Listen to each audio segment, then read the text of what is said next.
Hello and welcome to Rauta's Black Metal Reviews. This time we go with rather international waters, though obviously before that from Turkey. This one is Nihil Kaos with the third album, and should I say once again, this is a little bit of a wordplay with the album name.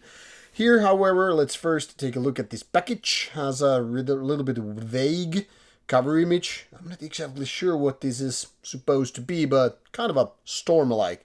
And the album name is Mystagogue. Mystagogue. And here is the track list, which is also very artistic, not the most readable. Inside you will find some interesting, important symbols for the given band, showing that they are all about, I guess, Satan. CD, very much presented. Then you have Ouroboros, Chaos Star, so they are definitely putting out some symbolism to show various ideas, chosen styles and all. And here is the lineup, 5B's band, and like I said, nowadays it seems this is very much an international band as opposed to originally being from Turkey. For example, the vocalist, who has Turkish origins, is living in Finland. And as such, it seems like this band is operating in various parts of the world. Pretty nice looking package. So this is how it looks like. Now let's talk about a little bit of the history and the present state of the band, as well as obviously the music with this given album. So the story started more than 20 years ago, early 2000s, and that took some time before the band actually resulted in doing an album, the debut album Chaos Satan, which is also a little bit of a wordplay and done with a symbol. This band really seems to have this idea that you're not gonna go with some simplistic, straightforward names, but more like, hey, let's get it into these wordplays, as well as the second album, Nox Cult. So it's like Nox Occult, if that makes sense. 5 years later, and now 10 years later, the third album, Mystagogue.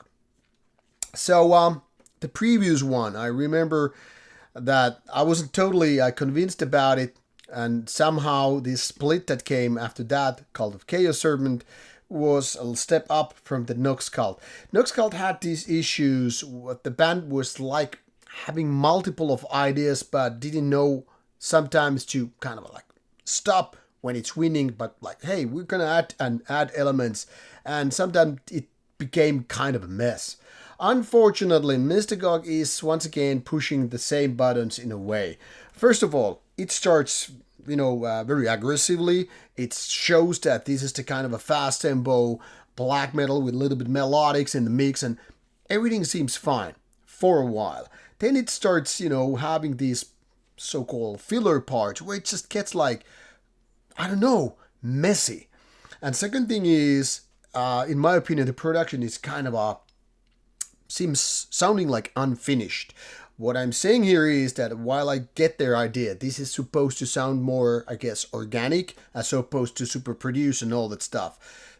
Yeah, it does that, man. If that's the intention with the production values, it's done properly. It's a success.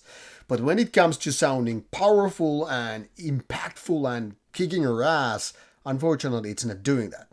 Now, this is not saying that this is kind of a raw or, crude way of black metal. More like this is what if you would have a black metal sound wanting to sound like retro doom that's going on. My point here is, sure, these sound like they're kind of organic. There is a breathing space in the sound and all that stuff. And it surely sounds like you're not with the Motor Studio stuff.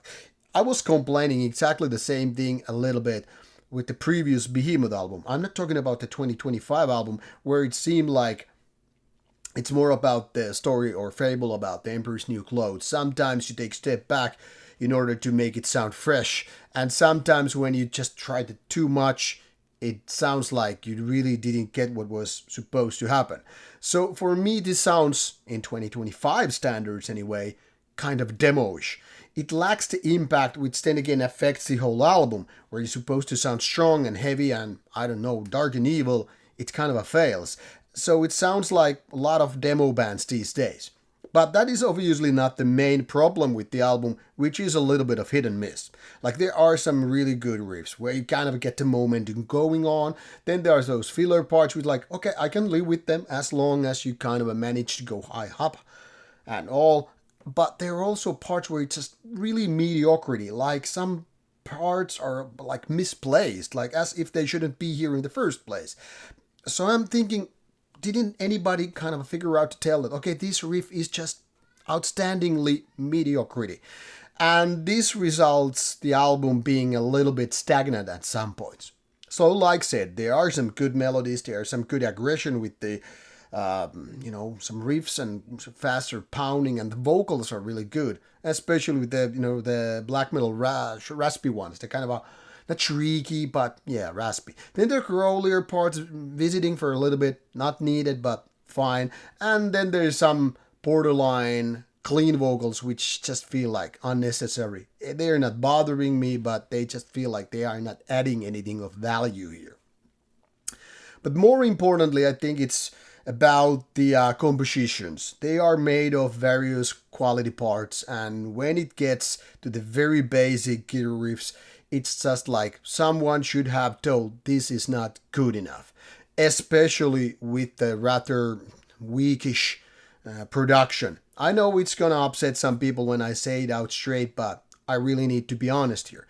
Also, I want to mention that given with these better parts, this obviously is better than pure mediocrity. Like I said, there are some good ideas.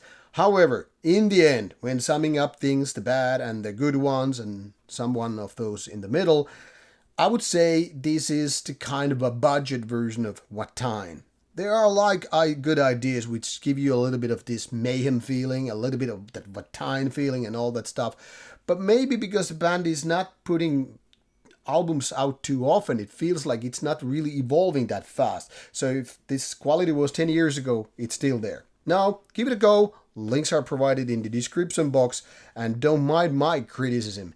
Keep it to your ears and let it do your magic. I'm just saying, this is not the greatest album of year 2025, but that doesn't mean it's without its merits. It does have them, so like I said, give it a listen or give it not. It's up to you. Links are included in the description box. Bye bye.